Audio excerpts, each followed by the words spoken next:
Volkswagen, o império que nasceu do poder de um Estado e sobreviveu ao próprio regime. Existe um tipo de empresa que não nasce do mercado, nasce da política. Não surge da concorrência, mas da imposição.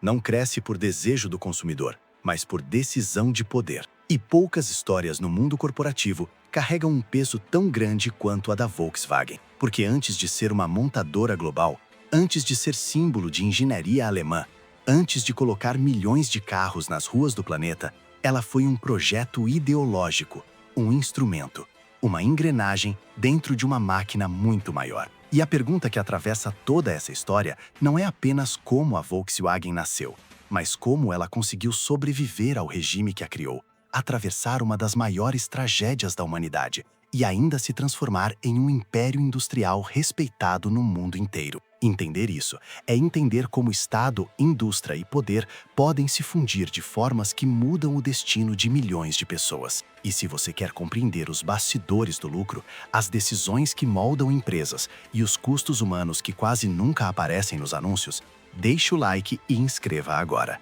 Aqui, a gente não conta histórias confortáveis, a gente revela como o poder realmente funciona. Antes de existir como marca, a Volkswagen existiu como ideia. E essa ideia não nasceu em uma garagem, nem em uma feira de inovação. Ela nasceu na mente de um líder obcecado por controle, propaganda e mobilização de massas. Adolf Hitler cresceu em Linz, no norte da Áustria, longe de qualquer glamour industrial. Sua juventude foi marcada por frustrações, abandono escolar e tentativas fracassadas de se tornar artista. Em Viena, vivendo de pintura simples e trabalhos ocasionais, ele absorveu ideias políticas extremas que mais tarde se transformariam na ideologia nazista. Quando a Primeira Guerra Mundial terminou, a Alemanha estava humilhada, economicamente destruída e socialmente instável. Esse cenário abriu espaço para um discurso que prometia ordem, grandeza e reconstrução. Hitler soube explorar esse vazio como poucos.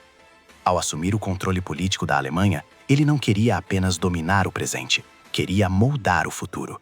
E para isso, precisava de símbolos, precisava de projetos grandiosos que unissem propaganda, indústria e identidade nacional. Um desses projetos era simples na aparência, mas profundo na intenção. Um carro para o povo. Um automóvel barato, confiável e acessível, que pudesse ser apresentado como prova concreta de que o regime estava entregando progresso. Na década de 1930, a indústria automobilística alemã focava quase exclusivamente em veículos de luxo. Pouquíssimos alemães tinham carro. Para Hitler, isso não era apenas um problema econômico, era uma oportunidade política.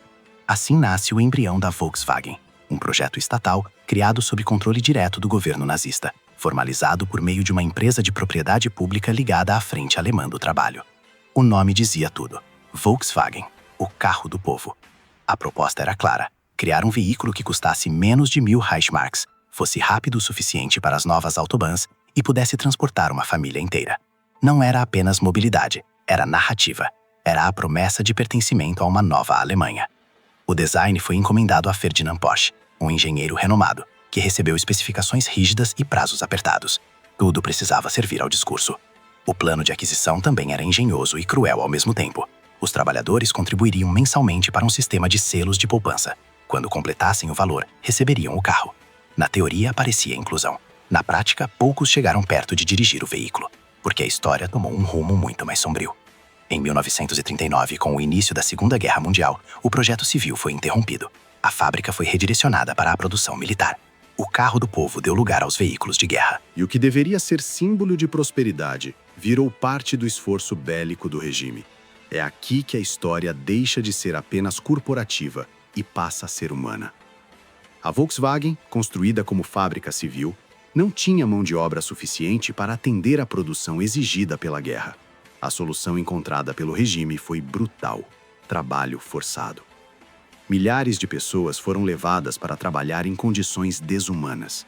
Prisioneiros de guerra, civis deportados, trabalhadores estrangeiros forçados e pessoas vindas de campos de concentração passaram a compor grande parte da força de trabalho. Em pouco tempo, mais da metade dos trabalhadores da Volkswagen estavam ali contra a própria vontade. Foram criados campos de trabalho vinculados diretamente à fábrica. Pessoas viviam e trabalhavam sob vigilância constante, em condições extremamente precárias. A empresa se integrou ao sistema de exploração imposto pelo regime. não como espectadora, mas como beneficiária. A produção continuava, os números cresciam. O custo humano era tratado como detalhe operacional. Crianças nasceram nesses ambientes. Muitas não sobreviveram. A estrutura criada para manter a produção ignorava completamente a dignidade básica. O foco era manter a máquina funcionando. Quando a guerra se aproximou do fim e as forças aliadas avançaram, a fábrica foi bombardeada e gravemente danificada. A produção militar cessou. Os trabalhadores forçados foram libertados ou fugiram. O projeto original parecia morto. A marca estava associada a um dos períodos mais sombrios da história moderna. E aqui surge uma ironia que poucos conseguem ignorar.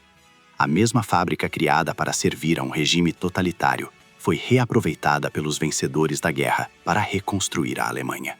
Sob a administração britânica, a linha de montagem foi retomada. O veículo voltou a ser produzido. Agora não como propaganda, mas como necessidade econômica. O carro que não havia chegado ao povo alemão antes da guerra passou a circular no pós-guerra. Simples, robusto, funcional. O que era símbolo de um regime derrotado começou a ganhar nova identidade. A Volkswagen Type 1, mais tarde conhecida como Beetle, atravessou fronteiras, chegou aos Estados Unidos, ganhou o mundo.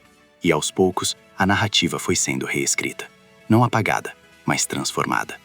A empresa foi privatizada. O Estado alemão vendeu parte do controle.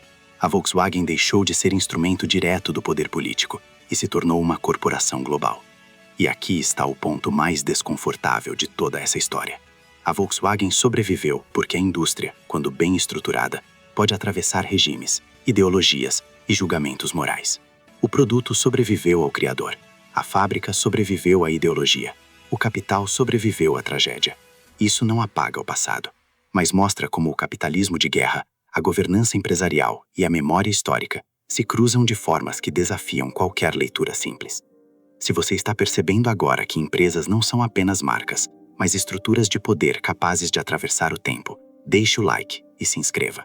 Porque entender isso muda completamente a forma como você enxerga negócios, Estado e responsabilidade. Nas décadas seguintes, a Volkswagen se tornou um dos maiores grupos automotivos do planeta. Superou recordes de produção, diversificou marcas, liderou avanços tecnológicos, investiu em veículos elétricos. Para o consumidor médio, a história começa ali. Mas por trás de cada linha de montagem moderna, existe uma fundação construída em decisões que custaram vidas. E esse é o dilema central. Até que ponto uma empresa pode se reinventar sem encarar plenamente sua origem? Até que ponto o sucesso futuro compensa o custo do passado? A Volkswagen reconheceu parte dessa história, criou fundos de compensação, participou de iniciativas de memória. Mas a discussão nunca se encerra, porque o caso dela não é isolado. Ele é apenas um exemplo extremo de algo que se repete ao longo do século. Empresas moldadas por guerras, marcas erguidas por estados autoritários, impérios que sobrevivem a tudo porque sabem se adaptar. E essa adaptação não é neutra. Ela carrega decisões, silêncios e concessões. No fim, a história da Volkswagen não é apenas sobre carros. É sobre como o poder usa a indústria, sobre como a indústria sobrevive ao poder e sobre como o consumidor, muitas vezes sem perceber, participa de um sistema que carrega camadas profundas de passado. Entender isso não significa rejeitar o presente.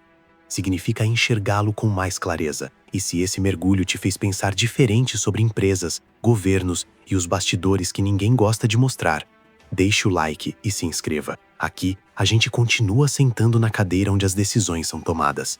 E nem sempre o que se descobre é confortável, mas é sempre necessário.